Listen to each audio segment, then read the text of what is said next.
Important topic discuss करने जा रहे हैं। Chapter number 2, relation and function.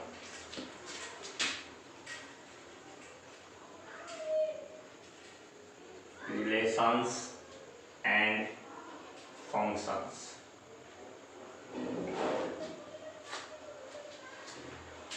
हम अपनी डेली लाइफ में बहुत से सिंपल वर्ड यूज करते हुए देखते हैं। Is a father of, is a mother of, brother of, sister of. ये रिलेशन है दो पर्सन्स के बीच में। फादर का सन से है, डॉटर से है, मदर का है, ब्रदर सिस्टर का है, तो ये एक रिलेशन बनती है। मैथमेटिकल तौर पे one line is a perpendicular to the second line, ये दो लाइन के बीच की रिलेशन हो गई। One figure is a similar to the second figure, ये दो फिगर्स के बीच की सिमिलरिटी हो गई। तो हमारे पास इस तरह से हम मैथ्स में भी बहुत प्रकार के रिलेशंस के बारे में पढ़ते हैं। रिलेशंस के चैप्टर को समझने के लिए हम सबसे पहले बात करते हैं ऑर्डर्ड पेयर।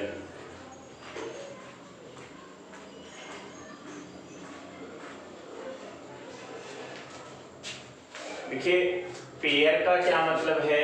जोड़ा, यानी ये दो के बीच में कोई रिलेशन दिखाएगा। अब उसको समझने के लिए देखिए, हम एक्स एक्सिस और वाई एक्सिस लेते हैं। मान लो मेरे पास ये 1, ये 2 यूनिट डिस्टेंस, ये 3, ये 4। यहाँ हमने ऐसे ही यहाँ ले लिया 1, 2, 3, 4। अब अगर मैं स्पेस में कोई पॉइंट इंडिकेट करता हूँ, मान लो मैंने ये ए नाम दे दिया, इस ए के पॉइंट के कोऑर्डिनेट अगर बात की जाए तो हमारा आंसर होगा 2 और 3। अब हमने इसको 2 और 3 ही लिखा है, क्या मैं इसको 3 और 2 लिख सकता हूं? तो हमारा आंसर नो होगा, बिकॉज हम जानते हैं कि फर्स्ट पॉइंट जो हम लेते हैं वो एक्स एक्सिस की डिस्टेंस लेते हैं और सेकंड जो है हम वाई पॉइंट लेते हैं। अब ये जो पॉइंट है ये हमारे पास फर्स्ट किसको शो कर रहा है? x के लिए, और सेकंड किसके लिए शो कर रहा है? y के लिए। तो इसका एक स्पेसिफिक ऑर्डर हो जाता है हमारे पास। उसी प्रकार से हम यहाँ बात करें ऑर्डर्ड पेयर में, तो ऑर्डर्ड पेयर में हम दो सेट्स के बीच बात करते हैं।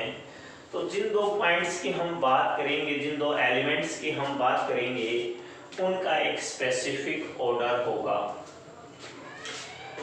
अब अगर मान लो मैंने लिखा ये 2 और ये 3, तो ये 2, 3 जो है ये कभी भी इक्वल नहीं होगा 3, 2 के। 2, 3 ऑर्डर्ड पेयर में इक्वल नहीं होता 3, 2 के। अब पेयर का मतलब क्या है कि हमें दो एलिमेंट्स लेने हैं जिनके बीच की हम रिलेशन लेंगे। ऑर्डर्ड का मतलब क्या है कि हम एक स्पेसिफिक ऑर्डर में उसको सेलेक्ट करेंगे। तो ऑर्डर्ड पेयर का क्या मतलब हुआ?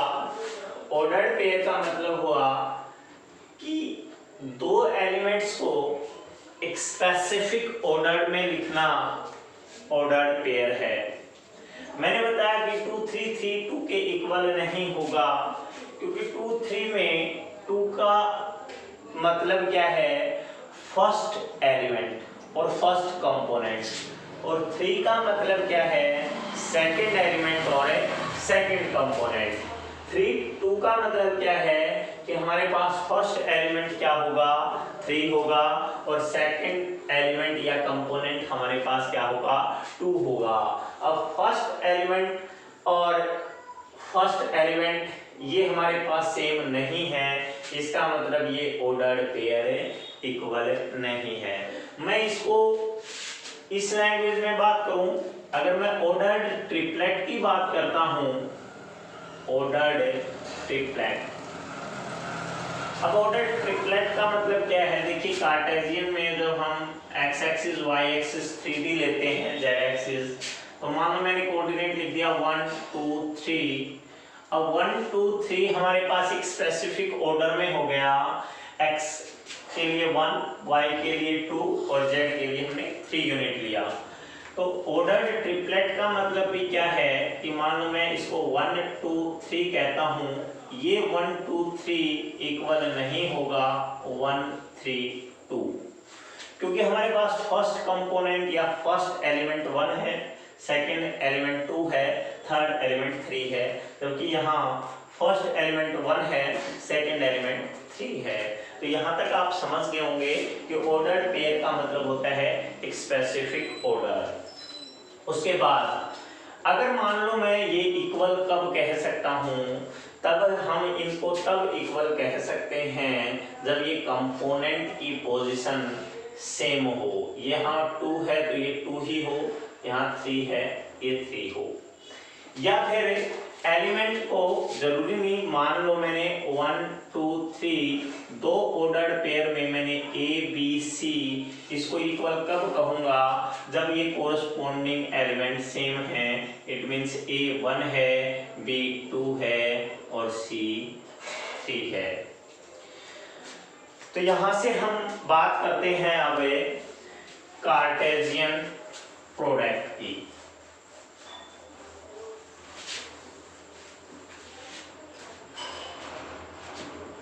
कार्टेशियन प्रोडक्ट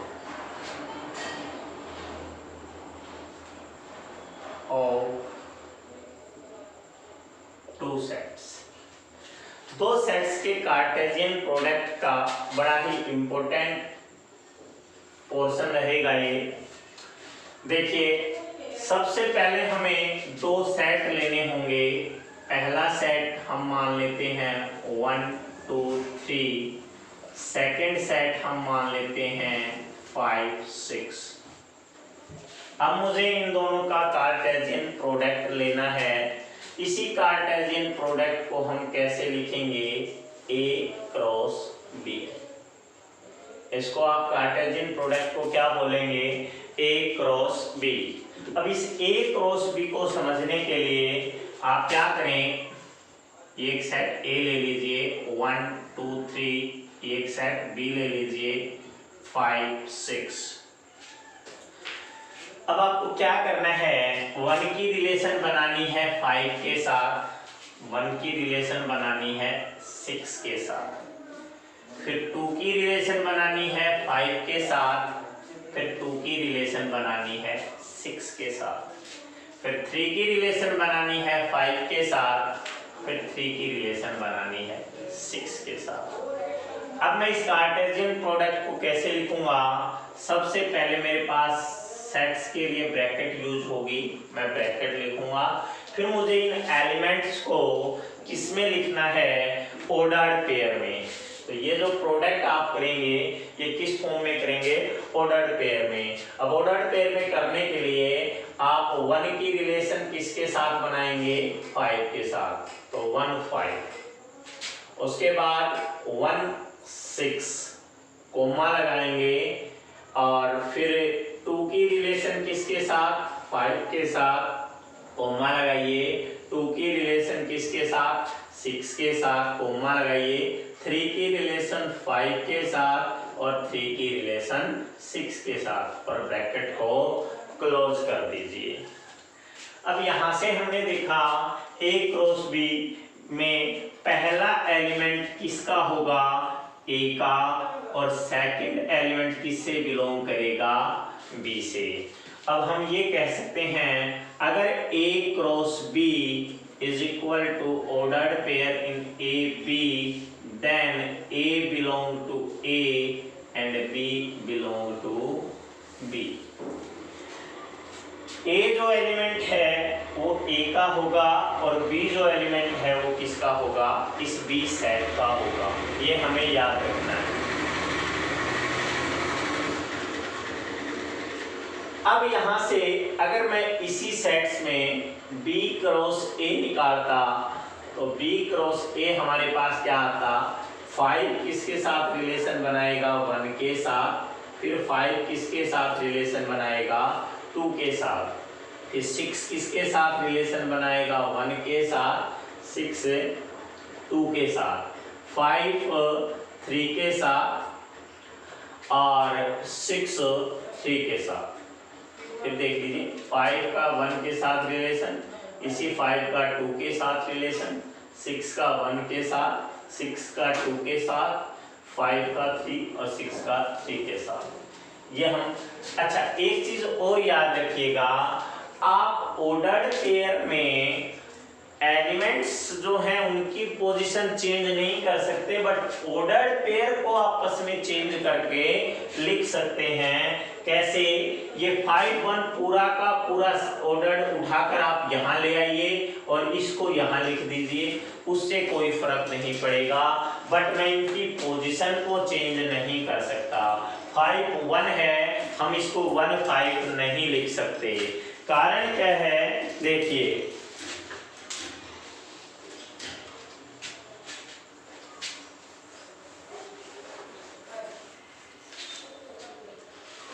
अगर आप लोगों ने लिखा 5 1 5 2 5 3, अगर ये आपका A क्रॉस B है तो अब ध्यान दीजिए, आप लोगों से ये पूछा जाए A सेट का एलिमेंट क्या है तो आप बड़ा इजीली बता देंगे कि A सेट में एक एलिमेंट है जिसको क्या बोलेंगे आप, 5 कहेंगे। अगर आपसे इसी A क्रॉस B की वजह से B सेट के एलिमेंट पूछे जाएं, आप इजीली लिख दोगे वो क्या है, 1 2 3, क्योंकि आपने यहाँ देखा A का क्रॉस किसके साथ है, B के साथ, तो A का एलिमेंट कौन हुआ, 5 और B का एलिमेंट कौन हुआ, 1 2 3। बट अगर आपने इसको 1 5 2 5 3 5 ये लिख दिया, अब आप लोगों से पूछा जाए कि A का एलिमेंट क्या है तो आप क्या आंसर देंगे, 1 2 3। अगर आपसे पूछा जाए B का एलिमेंट क्या है तो आप कहेंगे 5। तो इस तरह से हम देख सकते हैं A cross B never equal to B cross A। यहाँ मैंने जो नेवर वर्ड यूज किया वो देखिए, अगर मान लो A क्रॉस B कहीं भी इक्वल होता है B क्रॉस A के, ऐसा तभी पॉसिबल है जब A इक्वल होगा B के। अब यानी A और B के एलिमेंट सेम होंगे। अगर एलिमेंट सेम है मींस A और B दो इक्वल सेट हैं तो A cross B B cross A के इक्वल होगा, अदरवाइज कभी भी A cross B B cross A के इक्वल नहीं होगा। अब उसके लिए देखिए number of elements in A cross B किसके इक्वल होगा, number of element in set A cross number of element in set B।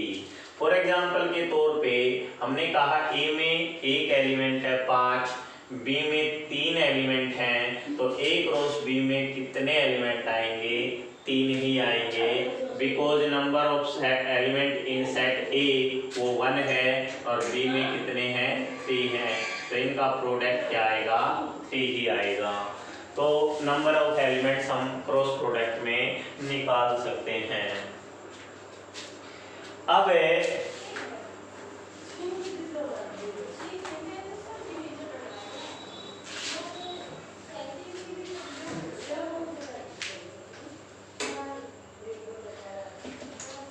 Order pair में AB दूसरा ऑर्डर पेयर CD के इक्वल तभी हो सकता है जब A किसके इक्वल हो C के और B किसके इक्वल हो D के। ऑर्डर पेयर में AB इक्वल CD तभी है जब A किसके इक्वल है C के और B किसके इक्वल होगा D के, ये तभी पॉसिबल है। मान लो मैंने ये लिख दिया एक ऑर्डर पेयर में XY एलिमेंट लिख दिए, यहाँ मैंने 5 6 दो एलिमेंट लिख दिए। तो अब x किसके इक्वल होगा 5 के और y किसके इक्वल होगा 6 के। हमें ये याद रखना है। तो आइए अब हम देखते हैं कि रिलेशंस में हमें कार्टेशियन प्रोडक्ट के किस किस तरह के क्वेश्चंस देखने को मिलते हैं। हम उन क्वेश्चंस को सोल्व करते हैं। पहला क्वेश्चन है अपने पास, find x and y if x + 1, y - 2 ordered pair में इक्वल हैं 3 1 के। तो अभी हमने ऑर्डर्ड पेयर के बारे में बात की। दो ऑर्डर्ड पेयर के एलिमेंट्स इक्वल कब होंगे, जब इनका कोरस्पोंडिंग एलिमेंट से इक्वल होंगे। यानी ए बी और सी डी कब इक्वल होते हैं, जब ए सी के इक्वल हो और बी डी के इक्वल हो। तो यहाँ ये दोनों इक्वल दे रखे हैं। Here AB equal to ordered pair CD, so A is equal to C और B is equal to D।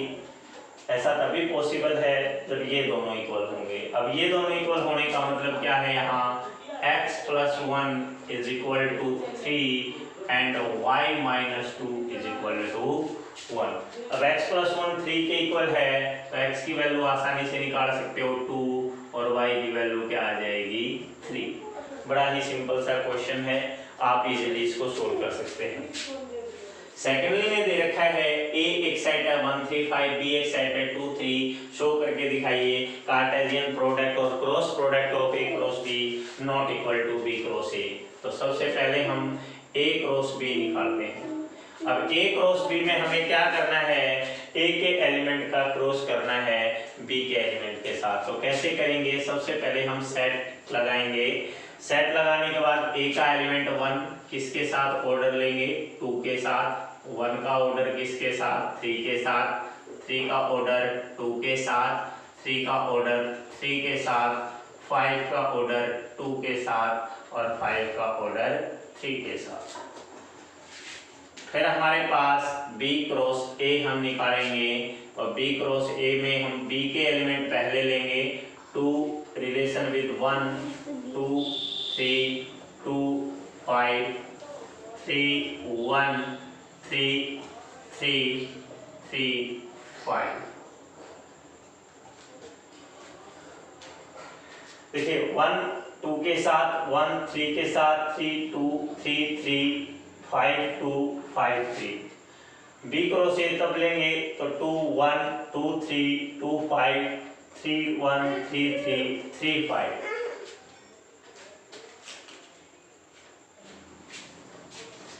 अब यहां से हमें देखिए 1 2 इक्वल नहीं है 2 1 के, 1 3 इक्वल नहीं है 3 1 के। तो क्लियरली हमें पता चल रहा है a क्रॉस b इक्वल नहीं है b क्रॉस a के। So a cross b not equal to b cross a। बड़ा इजीली है, आप इस चीज को डिस्कस कर सकते हैं। नेक्स्ट देखिए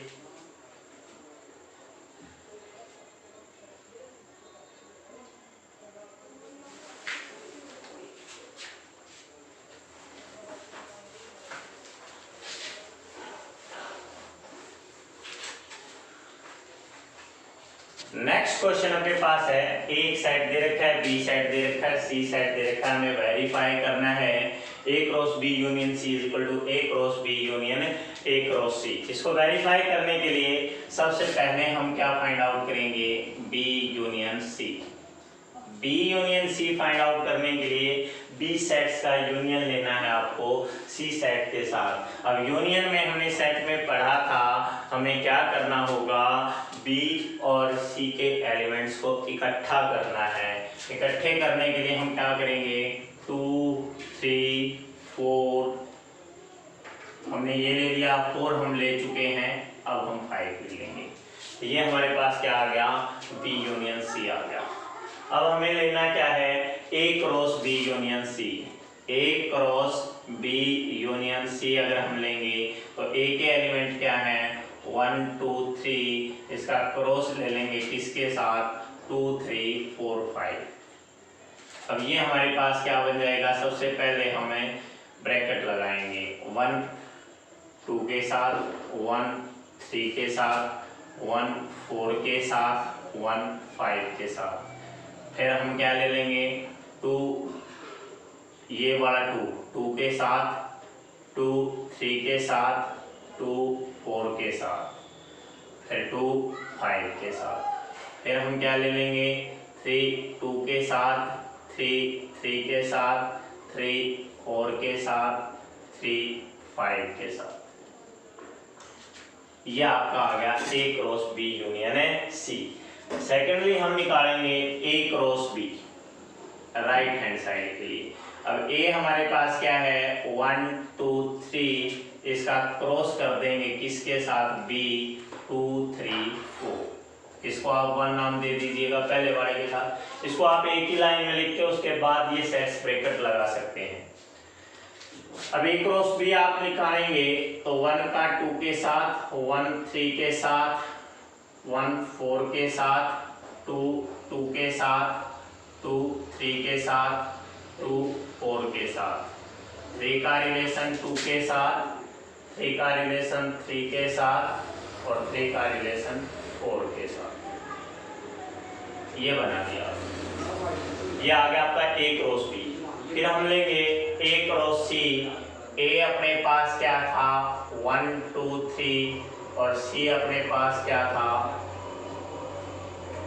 4 5। अब A क्रॉस C आप ले लीजिए, 1 का रिलेशन 4 के साथ, 1 का रिलेशन 5 के साथ, 2 का रिलेशन 4 के साथ, 2 का रिलेशन 5 के साथ, 3 रिलेटेड टू 4 और 3 का 5 के साथ। इसको आप 2 नंबर नाम दे दीजिए, इसको आप 3 नंबर नाम दीजिए। राइट साइड क्या कहती है, A क्रॉस B का यूनियन लेना है A क्रॉस C के साथ। अब देखिए A क्रॉस B का यूनियन लेना है आपको A क्रॉस C के साथ। अब A cross B union A cross C अगर हम लेते हैं तो हम देखिए A क्रॉस B हमारे पास 2 नंबर में था और A क्रॉस C 3 नंबर में है। हम इन दोनों का यूनियन लें, मतलब हम इन सब के एलिमेंट्स को इकट्ठा करेंगे तो क्या क्या आएगा, 1 2 1 3 1 4। फिर क्या आएगा, 2 2 2 3 2 4। फिर क्या आएगा, 3 2 3 3 3 4। अब ये तो हमारे पास A क्रॉस B के एलिमेंट आ गए। A क्रॉस C में देखिए 1 4 ले चुका हूं मैं, 1 5 रहता है उसको ले लेंगे। फिर 2 4 ले चुके हैं, 2 5 रहता है उसको ले लेंगे। 3 4 ले चुके हैं, 3 5 रहता है उसको ले लेंगे। अब ध्यान दीजिएगा, इसको आप 4 नंबर नाम दे दीजिए। जो आपका 1 नंबर में है और जो आपका 4 नंबर में है, लेफ्ट हैंड साइड और आपकी राइट हैंड साइड का ऑर्डर्ड पेयर बिल्कुल सेम है, तो आप कह सकते हैं A cross B union C is equal to A cross B union A cross C। तो आप देखिए सबसे पहले B यूनियन C निकाल लीजिए, उसका क्रॉस प्रोडक्ट A के साथ, फिर A क्रॉस B निकाल लीजिए, फिर A क्रॉस C निकाल लीजिए, उन दोनों का यूनियन निकाल दीजिए, दोनों क्या आएंगे, इक्वल। सो क्वेश्चन है verify.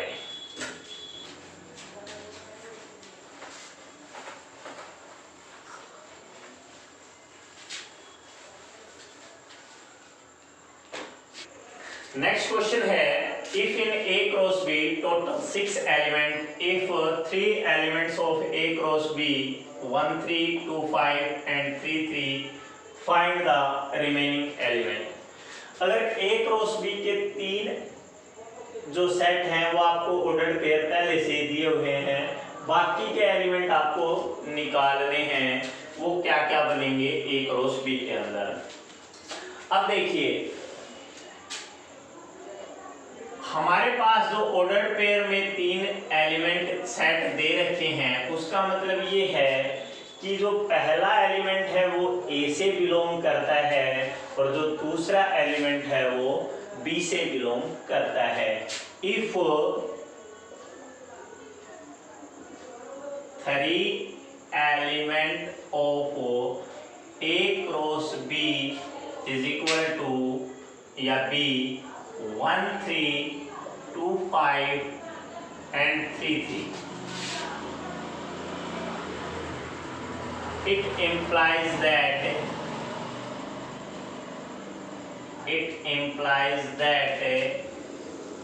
element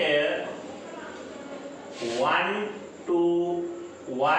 2 and 3 belongs to A and element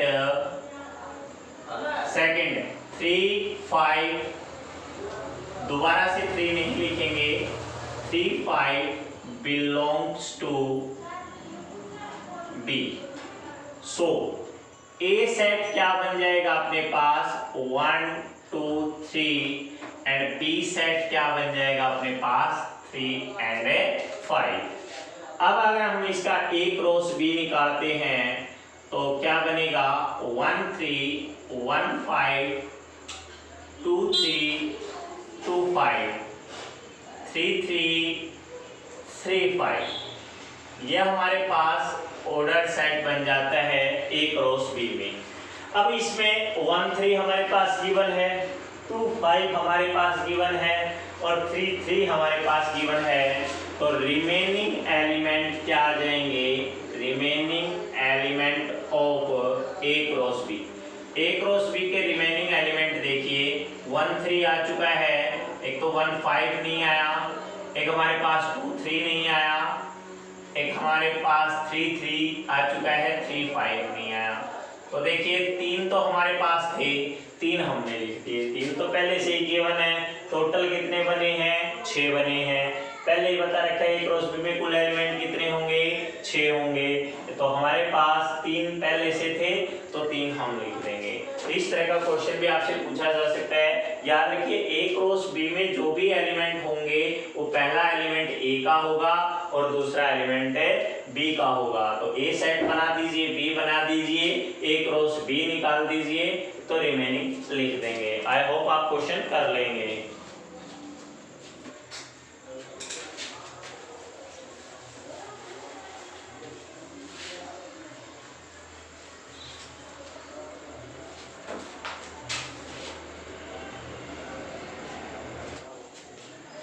If A is a subset of B, prove that A cross C is a subset of B cross C for any set C.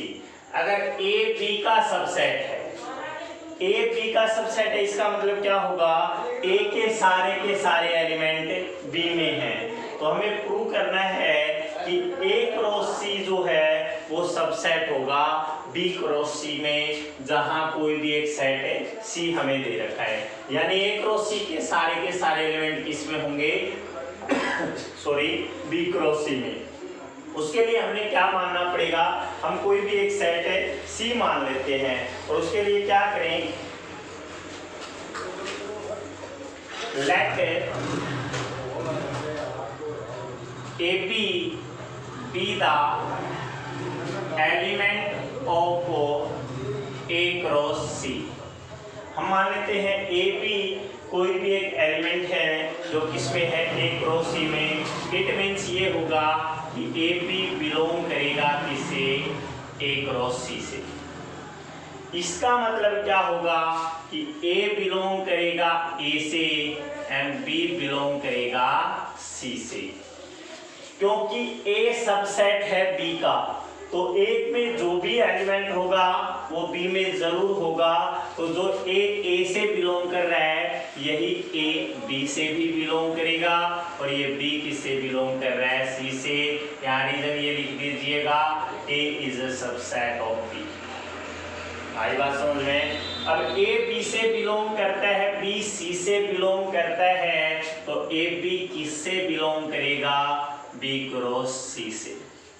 अब AB A cross C से belong करता है, वही AB B cross C से भी belong करता है.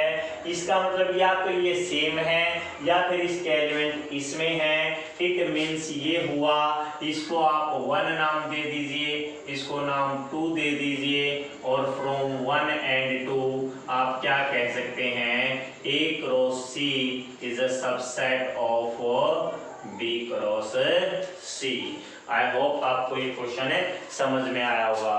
तो डियर स्टूडेंट्स, आज हमने क्या पढ़ा है, देखिए हमने पढ़ा है कि रिलेशन कुछ डिपेंड करता है सेट्स के ऊपर। तो सबसे पहले तो आपको सेट्स के बारे में जानकारी होनी चाहिए। जितना आप सेट के बारे में जानेंगे उतना ही आप लोग जो है ना रिलेशन को अच्छे तरीके से सीख पाएंगे। उसके लिए सबसे पहले हमने ऑर्डर्ड पेयर के बारे में पढ़ा, फिर हमने Cartesian product of the sets के बारे में पढ़ा। कार्टेशियन प्रोडक्ट को हम क्रॉस प्रोडक्ट से भी जानते हैं। हमने पढ़ा कि हमें ऑर्डर पेयर में एक स्पेसिफिक ऑर्डर ही लेना होता है, एक एलिमेंट्स को स्पेसिफिक ऑर्डर में सेट करके बीच में कोमा के द्वारा सेपरेट किया जाता है।